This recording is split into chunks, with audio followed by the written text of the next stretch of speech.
రాత్రి వేళ కామాక్షి ఆయన పడుకున్న దగ్గరికి వచ్చి తట్టి లేపింది. ఆయన లేచారు. కేశపాశాన్ని తీసి ఇలా చూపించి ముట్టుకో ఉంది. ఆయన ఇలా ముట్టుకున్నారు. జిగురుగా ఉంది. ఏమ్మా జుట్టు జిగురుగా ఉందన్నారు. పాలు పోసి వెళ్ళిపోయావు అంది.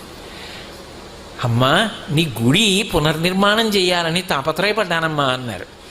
ఏమయ్యా గుడి పునర్నిర్మాణం చేయడానికి నువ్వు సంపాదించాలా?